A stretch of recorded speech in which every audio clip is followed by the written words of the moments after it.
welcome to the AdTech Heroes podcast. In today's episode, we are going to talk about customer success and retention, and I'm delighted to be joined by Alex Bourg. Alex works at Cisco as a leader on the customer success team. Throughout his career, Alex worked in different roles focused on technology, starting with the implementation and marketing to then the field and sales. Alex has worked and developed an international experience working across different regions, including the US market. Alex currently lives in Madrid with his wife and 3 daughters. How's it going, Alex? Hey Dal, how are you doing? Very well, thank you. Very well. Delighted to have you on board today. Let's just kickstart and understand a little bit more about your career and what got you to where you are here today. Excellent. Thank you so much, Dal. Pleasure for me to be here with you today. I started there early on in technology, and I went into implementation with an engineering background. You know, that was my passion, getting things to work and doing that very close to customers, you know, delivering what they were expecting for. And with that in mind, I was able to move through different steps going into marketing, being able to, you know, tell the story and help customers understand, you know, much more about, you know, how we could be with them through that journey.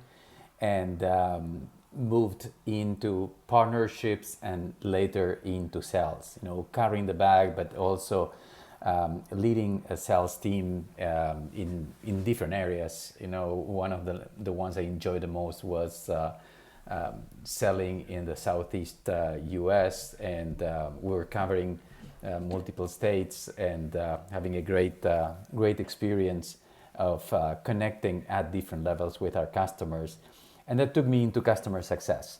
And customer success is central to every technology company today, especially as we moved into the cloud, and that enables the subscriptions. It happens in our personal life, but it also happens on our business life. Allows you to get faster access to the technology that we need that supports our business. But that speed of access also happens that, you know, gives people choices. And as a company, we need to assure that our customers are seeing the value. Then they will stay. They will stay with us, and we will help them to grow as well. Just touching on the point you mentioned just now. So you've got an engineering background. Did you go to university, and is that what you studied? Was that a passion point for you really early on in your life? Yeah, that's right. I went to a university called ITBA in Buenos Aires, Argentina. Later on, I did other studies, particularly in communications technology. And after a few years, I did my MBA at the University of Miami. Amazing, and that kind of led, and then the reason I ask is because it's not an obvious fit, right? You go from an engineering background to then working within technology, marketing, sales, looking at customer retention. Is that something? Did you ever feel, you know, early on in your career that you would end up, you know, working for a company like Cisco and working in this field? Well, I always had a passion for technology, and particularly. I was always centered around everything that had to do with communications and connecting peoples, and you know, from the very basics of the networking into the collaboration and platforms, you know, like the ones we use today to connect across different groups and different teams.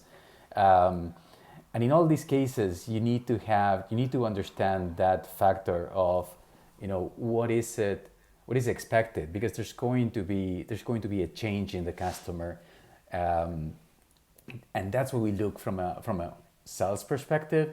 It's how do we generate that change, and when you get later into, okay, now everything is implemented, is how you get to those, you know, to realize that value, the value that was expected from that change. So things, you know, start to connect, and that makes it exciting. I think in our industry, if we're relating to digital advertising in particular, what I've felt throughout my career is there's a big emphasis on business development, new business, new clients who is not working with us, who's not spending money with us, and less so on the customer service. But they're probably equally, if not more important, right, to kind of retain your clients and ensure that they have that service that they need. How has, in your role anyway, how have you worked with clients, and how have you kind of helped build that trust and work with those clients that you're working across? Well, one of the key things, Dal, is to understand the journey that the customer is in, and where they are going, what are their priorities, and align towards them. You want to be you want to be the one that helps them to get to that place they're looking for, and that place across all the technologies.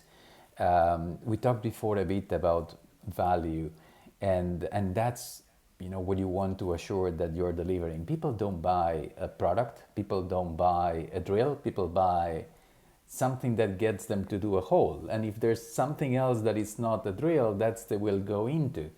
So if you know that a certain customer is looking to expand in a new market, okay, what are they going to need in order to be successful? What are they going to need in order to develop the mind share that is needed to get there? And what would be the customers of your customer be looking for, so you can support it in the right way? And that's, I guess you can call that business development when you are looking at the alignment, but also we call it success when, once the customer engages with you and that commercial transaction took place, is how do we do it now together? And how do we assure that that value that you're expecting is realized? And that creates, that complete journey from the development of the need into the realization of the value. That's interesting. And I'm assuming clients perceive value in different ways, right? So do you have any examples within your role and over the years, and how you've helped clients perceive their value and working towards that? Yeah. One thing that, one key word that we use to capture value is, we sometimes call it business outcomes. And it could be something that, like, how do I talk about it? But the key thing on the business outcomes, which are no more than what are the goals of the customer, is that you want them to be measured. And sometimes the customer is looking at, again, incremental mind share, incremental market share. They're going to be able to measure that by mentions. They're going to be able to identify, through surveys on their customers, how much they already heard about the brand. Sometimes the customer, it's in a different position. They're already spending too much and they want to reduce costs. So they are looking at creative ways of sustaining the awareness of the brand, but doing it at a lower cost. So you need to understand that it may not play exactly the same. At the end, you are, going to set up a technology and tune it, but you know that the intent could be a bit different. And something that, is not into these two categories could be compliance. So there's a lot, especially when you get into certain areas, you want to assure that, you fit into certain regulations, and you need to be aware about the industry or the location. And can you do what the customer wants, within that framework? So that gives you different examples of, what the customers may be looking into. Okay, that's interesting. And what part has Cisco played in that sense? So the company that you're currently working for, how are they helping that journey? Well, Cisco is a fantastic company, and it has so many products that provide solution through our customers in multiple different areas. The realization is that, we had to put the focus on customer success. We need to be able to, work with our customers through that journey. And a few years ago, an organization was set up in a way that we could reach across the multiple products of Cisco and anywhere across the globe to, focus on not only our largest customers, but also everybody else, from a very personal touch to a more digital engagement. So you want to have, like a segmentation where every customer you give the chance to say, hey, let's work together on your journey. Let's identify where you're going. Sometimes when we look at the customer success from the internal perspective, we call it adoption, because the proxy is if they are using our platform, if they are adopting a platform, and maybe some platform has multiple use cases, you can do 2 or 3 different things, then you say, well, the customer is seeing value. The usage translates into value. And how are we measuring that success? Is that purely based on numbers? Is it based on, you've mentioned value a few times. How are we basing that success for each one of the clients that we're working with? Well, that's a great point, Dal, because one of the things that you want to be sure is that you have hard metrics. One thing that we want to assure, number one, is the sentiment of our customers. If customers, and that doesn't mean happiness. Happiness it's a different thing, but the sentiment is going to be directly related to the value that they are perceiving. We talked about that before. If they are getting their outcomes, then if they're getting what they're expecting, if we are aligning with their priorities, then they're going to have a better sentiment towards the company and towards the solution that they're using. And that's a number one thing. Internally, you're going to see that reflected in retention and growth. So we talked about those business development. We talked about how can we the subscriptions and going into cloud, and how cloud accelerates the availability of new technologies and makes it possible to consume what you need. So that's where, if the customer is seeing the value, they are going to continue staying with us. That's the retention part. And then they're going to be able to find other use cases, or they're going to be taken into other places, and that translates into growth. So you want to have this customer success motion, this engine, very coordinated with your business development efforts and your sales efforts to provide that type of continuity for the customers. Do you think then it's on an ongoing basis? There's the constant need to educate the client. So going back to them saying, you're looking at this from this angle. We, due to the reports or the measurement that we've looked at, you need to be looking at this as well. How have you seen that happen a lot of the time as well? Absolutely, spot on. One of the key things that we put together is a framework called the customer life cycle.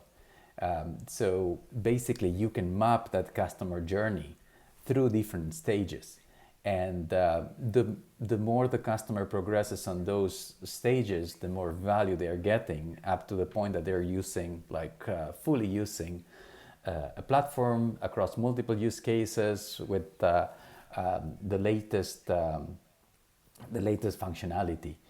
And one thing that we measure is, what is preventing them to move into the next stage? We call it the adoption barriers. And a very common one is lack of knowledge. They cannot move because sometimes they don't know how to do a certain thing. Sometimes it's a reporting, or sometimes it's the implementation of a feature that slows them down. So we have different ways to be able to provide that training proactively, because we can see, from a telemetry perspective, that, hey, this is needed at this time, or sometimes is at request. And, growing up and, studying business studies or economics or whatever it might be in the business field, we're always taught that the client's always right. So keep the client happy, they're always right. Is that always the case? Should that always be the case where, we're bending over backwards for our clients? I think what customers expect always from the vendor is become a trusted advisor, and again, always maybe like a big word, but they're looking for someone that can help provide that vision based on their priorities, based on where the industry is going, and based on where your technology is going. Like, hey, help me to paint a view, because you talk to many customers. It is right to the point that the customer is the one that understands what are their priorities, and that we can change, but we can help. Sometimes make evidence something that is really not at that time. Be able to say, oh, if you're trying to go there, customers like you have done this or that thing. That idea that you have may not be the one that generated more success.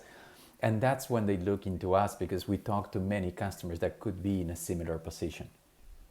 I'm guessing then data plays a big part there.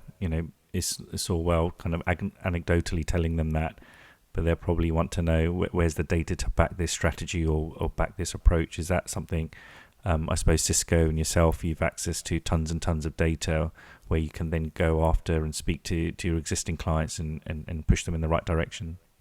Absolutely. This is the time where we do have access to massive amounts of data. What works, what doesn't, in which environment. Being able to slice and dice that data to be able to get into something that makes sense for a certain customer on a certain scenario is key. You don't want just to paint a picture and and leave it there. You want to be able to say, these are the things that you should be pursuing, because we're seeing that has a bigger impact, that has a bigger return on your effort, return on your investment, and not a trivial thing, because the data is there.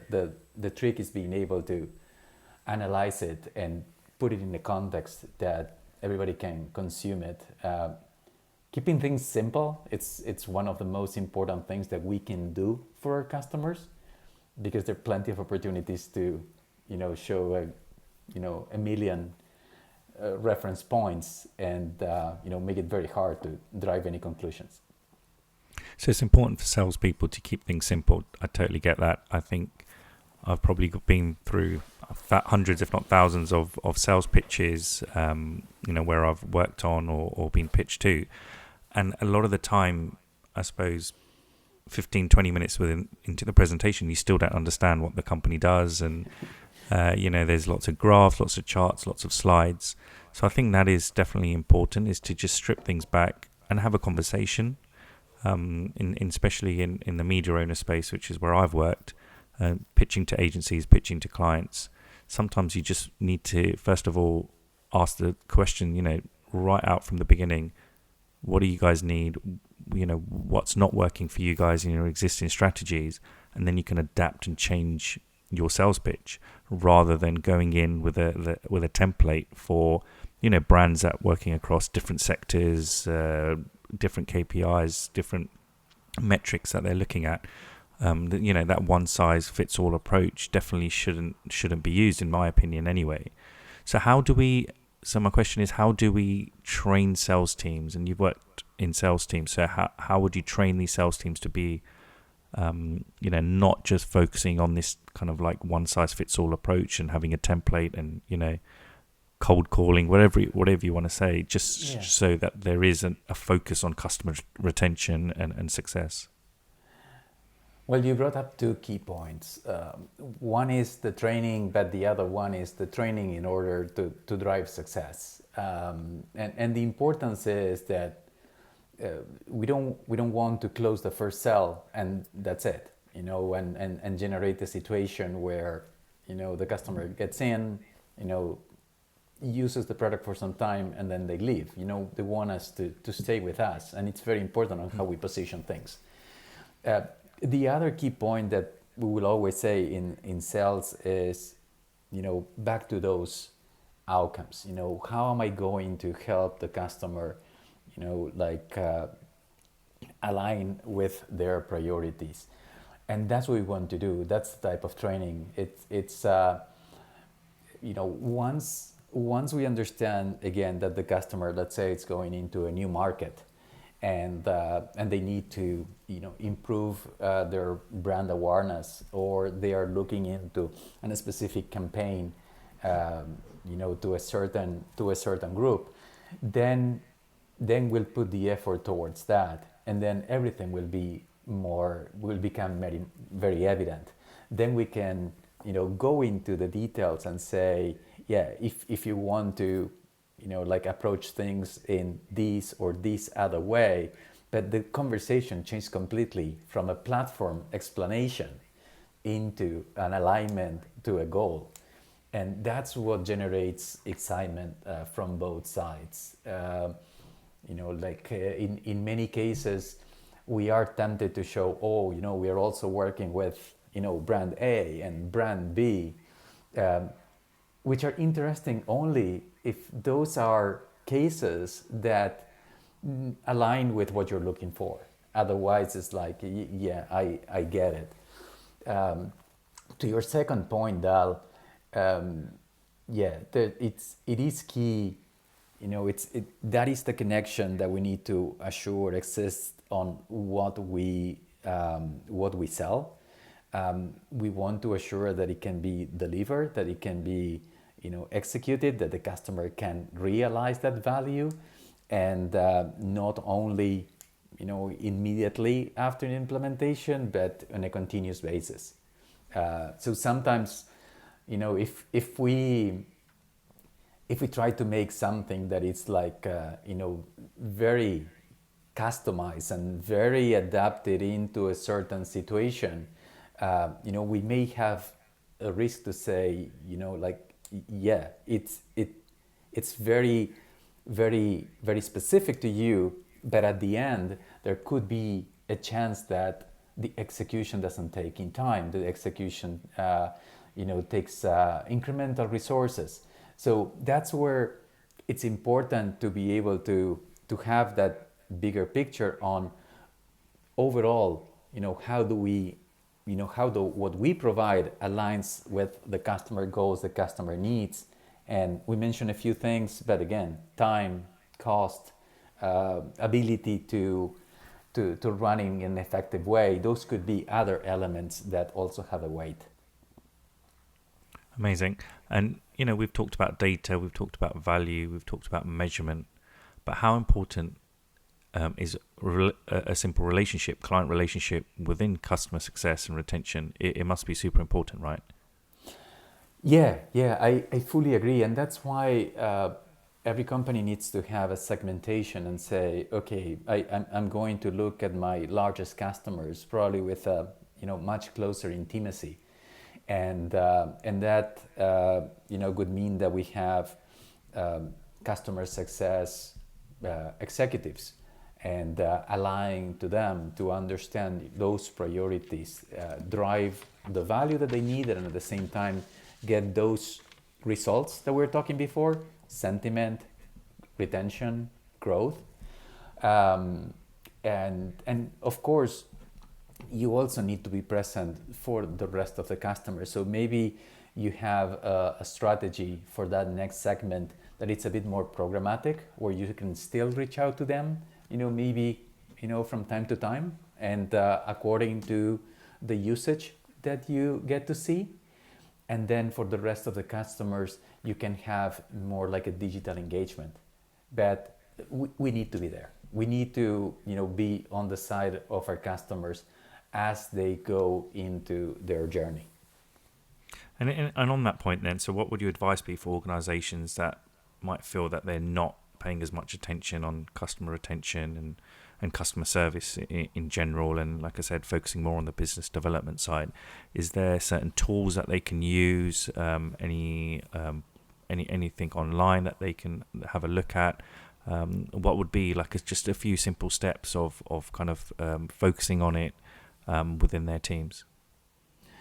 That's a great point, because there are two areas that have been growing in the past few years. Again, as subscription and cloud, started to, accelerate the possibility of having new solutions, new offerings, and one is the whole area of the customer experience. So how is the customer looking and consuming our products, and then especially within that, the customer success. The number one thing is considering, this is a valid element in our business model. Customer success may not replace renewals. Someone is going to be reaching out to the customer, especially from an accounting perspective or a financial perspective. Hey, we're going to be doing a renewal.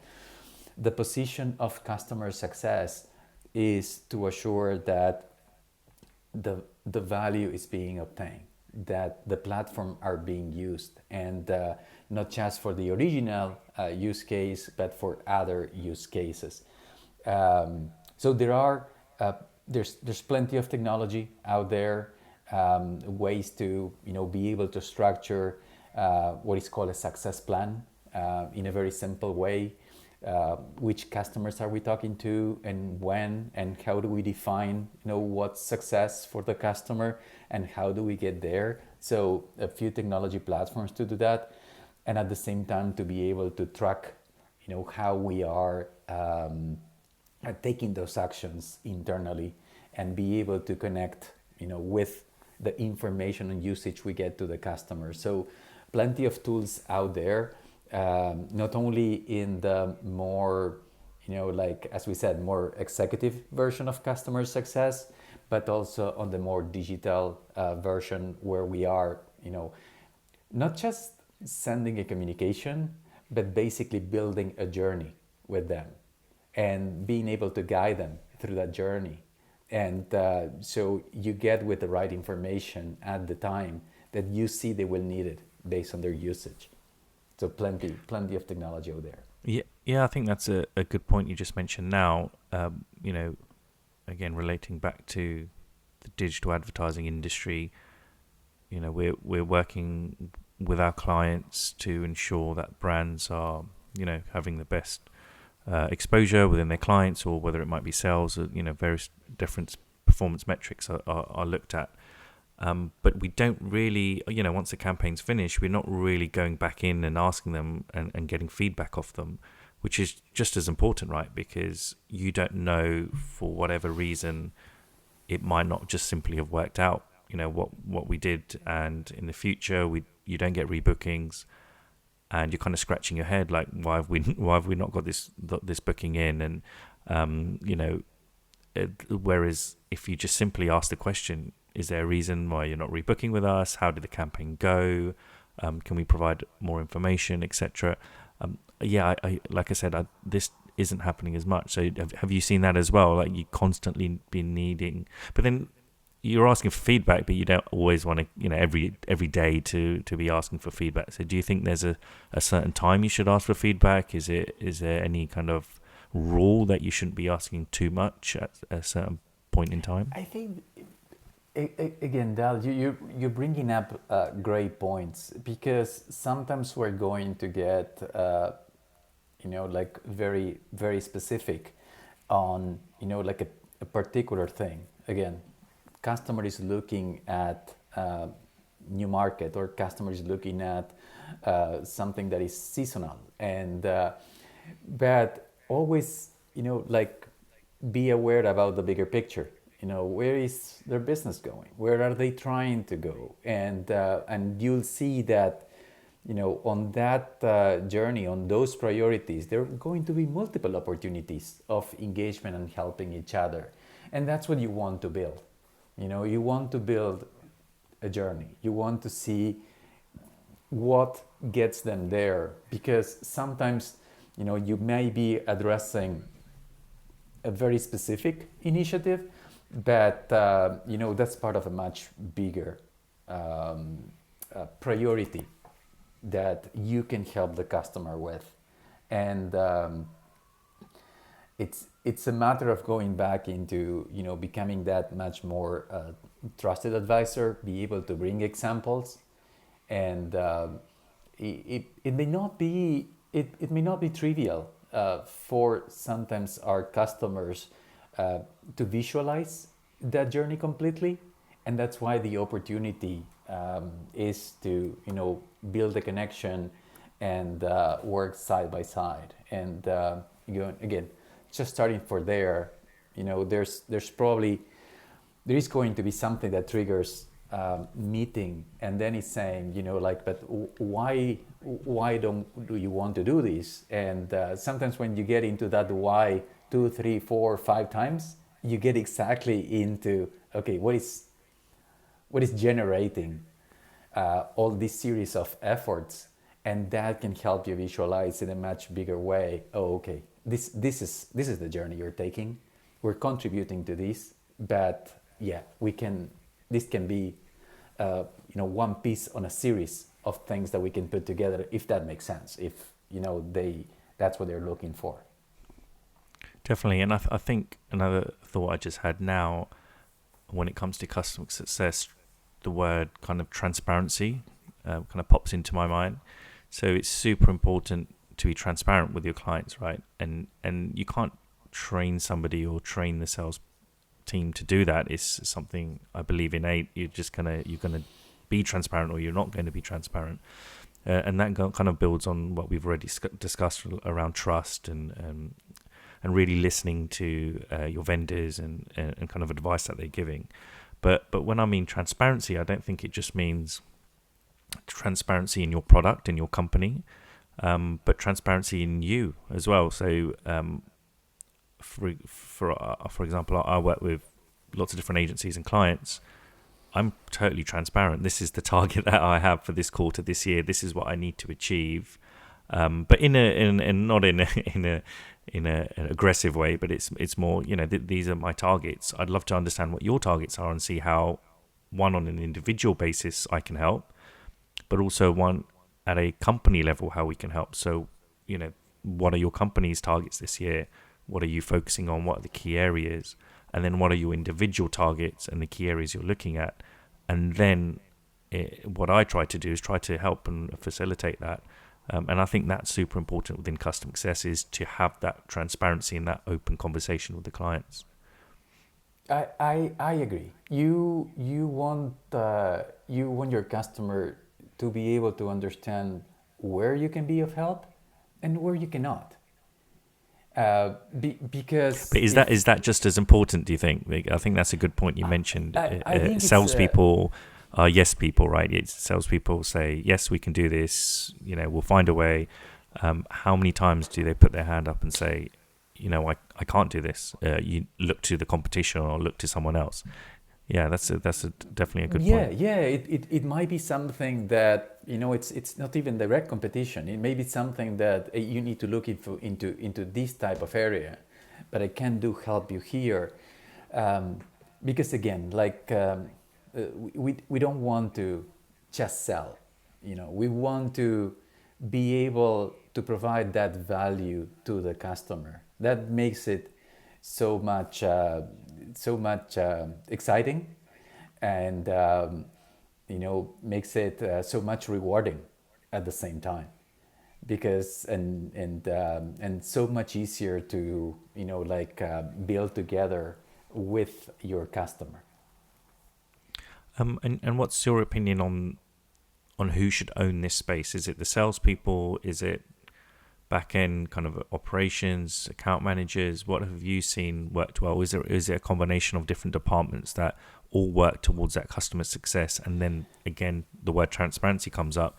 everyone internally is transparent in what they're looking to achieve? Look, in the industry, customer success, it's in, it could be in different areas. There are some cases that is with sales. There are some cases that is closer to renewal. There is some cases where it's a post-sales activity. In our case at Cisco, it's in post-sales, what we call customer experience. It's where we provide not only the support and the incremental services for the customer to be successful, realize value. The key element is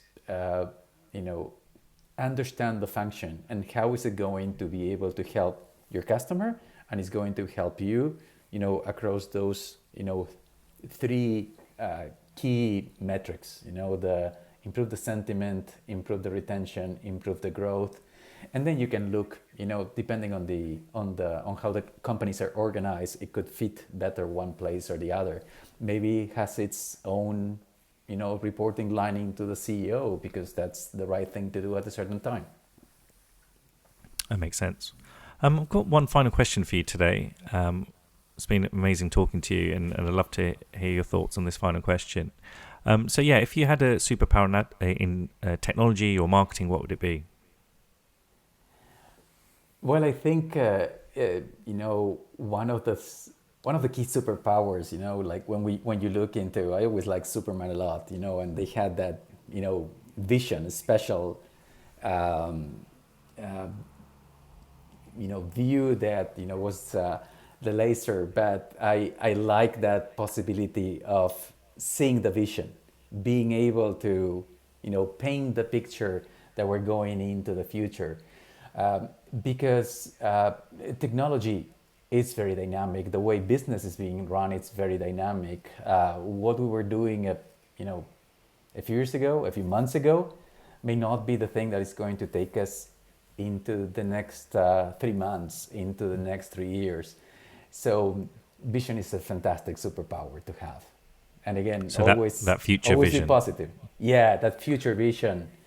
It's a great superpower, especially when you want to be that trusted advisor for your customer and drive success for them.